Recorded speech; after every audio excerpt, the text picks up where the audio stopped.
আসসালামু আলাইকুম। যারা বিসিএস প্রিলিমিনারি বা অন্য বিভিন্ন প্রিলিমিনারি পরীক্ষার প্রস্তুতি নিচ্ছেন, তাদের জন্য আজকে আমাদের এই ভিডিও গণিতের প্রস্তুতি।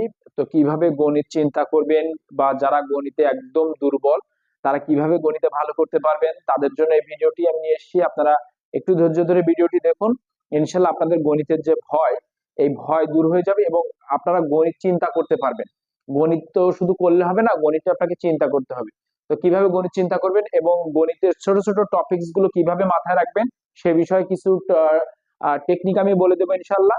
তো দেখেন, শুরু করে আজকের এই সংখ্যা পদ্ধতি যেটি রয়েছে, মৌলিক সংখ্যা, সমমৌলিক সংখ্যা, এগুলো নিয়ে কথা বলবো আজকে। তো মৌলিক সংখ্যা হচ্ছে সেই সংখ্যা যা ওই সংখ্যাটি ছাড়া আহ, এই ধরি একটা মৌলিক সংখ্যা হচ্ছে কত, 5। এই সংখ্যাটি 1 এবং 5 ছাড়া এর কোনো আর কোনো উৎপাদক নেই। কিন্তু অন্যান্য সংখ্যাগুলোর কি 1-এর অধিক, মানে 2-এর অধিক উৎপাদক থাকবে।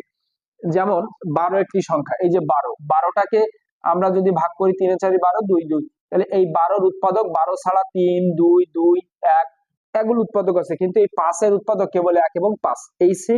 তাহলে এটিকে আমরা কি বলবো, মৌলিক সংখ্যা, যা ওই সংখ্যা এবং 1 ছাড়া আর কোনো উৎপাদক নেই। তাহলে এখন এইটি আমরা এখানে আরেকটি বিষয় বিবেচনা করতে হবে। প্রথম প্রশ্ন হচ্ছে 1 থেকে 100 পর্যন্ত কতগুলো মৌলিক সংখ্যা রয়েছে। তো এইটি জানার একটি টেকনিক রয়েছে, আমি টেকনিকটি লিখে দিচ্ছি এখানে। 44, তারপর হচ্ছে 22, তারপর হচ্ছে 32, 23, 21। এই যে জিনিসটা, এইটি আপনারা কিভাবে মনে রাখবেন? এইটি মনে রাখার জন্য আপনারা যে টেকনিকটা অবলম্বন করবেন, শুধু 21টা মনে রাখবেন। 21 এর পরে আপনারা আসবেন, মনে রাখবেন 22। 21-এর পরে কি মনে রাখবেন? 22, তারপর আবার 22। হ্যাঁ, এই যে এই দুটোকে আপনি অ্যাভয়েড করে যান। 21 22 22, এই 22-এর ডাবল 44, এইটুকু তো আপনার মনে থাকছে। 21 22 22 44। এরপরে কি করবেন? এই 21 এবং 22-এর মাঝখানে একটি 3 দিয়ে দেবেন, এই 21 এবং 22-এর মাঝখানে একটি 3 দিয়ে দেবেন, অর্থাৎ এটি 33। তাহলে এইভাবে মনে রাখবেন 1 থেকে 100 পর্যন্ত টোটাল এইগুলো যোগ করলে হয় হচ্ছে 25টি। এই 25টি সংখ্যা হচ্ছে 1 থেকে 100 পর্যন্ত এই মৌলিক সংখ্যা। তাহলে আপনাদের যদি আসে 1 থেকে 50 পর্যন্ত কতগুলি মৌলিক সংখ্যা আছে, তাহলে প্রথম 10টির ভিতরে 4টি, তারপর 10টির ভিতরে 4টি, এইভাবে। তাহলে এই পর্যন্ত, তাহলে হচ্ছে 4 4 8 আর 10 12 15, তাহলে 50টার ভিতরে আছে হচ্ছে কয়টা? 15টা। এইটা আপনারা মনে রাখতে পারেন। তারপর প্রশ্ন হচ্ছে নিচের কোনটি মৌলিক সংখ্যা। তো দেখি মৌলিক সংখ্যা হচ্ছে এটি কিভাবে করা যায়। 91-কে কিভাবে 7 টানেন? 91, এই যে 7 গুণন 13, তাহলে এটা ভাঙা যায়, এটা মৌলিক সংখ্যা না। তারপর হচ্ছে 29 গুণন 3, তাহলে 87, এটিও মৌলিক সংখ্যা না। তারপর হচ্ছে 21 গুণন 3 63, এটি মৌলিক সংখ্যা না। তাহলে কোনটি? 59 হচ্ছে মৌলিক সংখ্যা। এরপরে বলছে 15 থেকে 25 পর্যন্ত মৌলিক সংখ্যার গুণফল কত।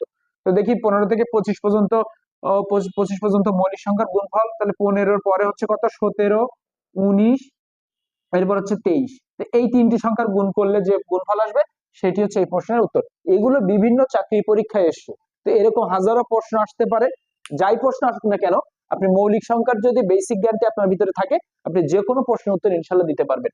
এরপরে প্রশ্নটি আছে কি, নিচের কোন সংখ্যা দুটি মৌলিক সংখ্যার যোগফল হতে পারে না। তো এটি হচ্ছে এটি একটু একটু এই যে আপনারা এটা, আমি এটা একটু ক্লু হিসেবে রাখছি।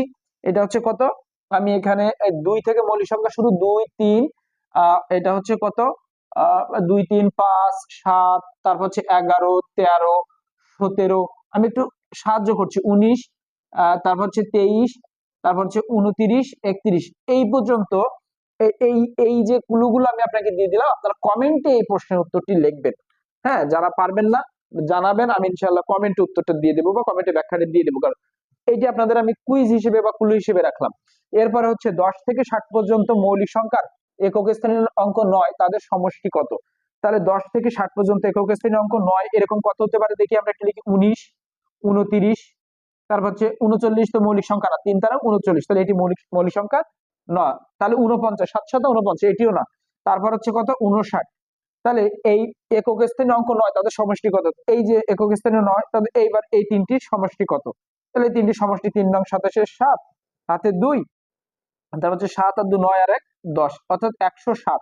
100 107, তাহলে এইটি হচ্ছে এই প্রশ্নের উত্তর। এরপরে একটি টপিকস আমরা নিয়ে কথা বলবো, সেটা হচ্ছে সহমৌলিক সংখ্যা।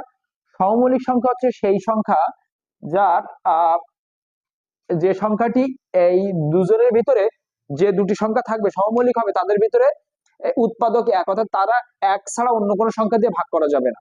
হ্যাঁ, কথাটা আমি আরেকটু ক্লিয়ার করছি, প্রশ্নটা একটু পড়ি। যেমন এখানে আমি দুটি সংখ্যা লিখে রেখেছি 8 এবং 15। এই সংখ্যাটি যদি আমি 8 এবং 15কে ভাগ করি, এখানে 8 এবং 15কে ভাগ করলাম, তাহলে 8 এবং 15কে ভাগ এইভাবে কিন্তু করতে পারবেন না আপনি।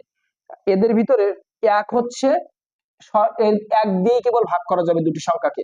তো আমি এইটাকে আরেকটু ব্যাখ্যা দিচ্ছি। এখানে নিচের কোন ক্রমজোড়টি সমমৌলিক, তাহলে দেখেন 4 এবং 16 ভাগ করা যায়, 4 4 16, এই যে 4 এবং 16, তাহলে 4 4 16। এরপর হচ্ছে কত, 3 9, এই যে 3 9, তাহলে 3 3 3 9 হয়। এরপর হচ্ছে 9 12, তাহলে 9 এবং 12 এইগুলোকে আপনি 9 কে 9, এটা হচ্ছে আপনি, তারপর হচ্ছে কত, এটা হচ্ছে 9, এটা হচ্ছে 3, এই যে আবার 9, এই যে 3 কে 9 দিয়ে ভাগ করবেন, তাহলে হচ্ছে কত, 3 3 9। তাহলে কি হবে, এই সংখ্যাটি বিভাজ্য হবে, মানে এদের ভিতরে, মানে এই যে 3 দিয়ে দুটি সংখ্যাকে আলাদা আলাদা ভাবে ভাগ করা যাবে। কিন্তু এই যে 12 আর 17, এই যে 12 এবং 17কে কোনোভাবে আপনি ভাগ করতে পারবেন না। ভাগ এভাবে করে দেখতে পারেন আপনি, এটা কেবল 1 দিয়ে ভাগ করা যাবে, কত, 1 দিয়ে ভাগ করা যাবে।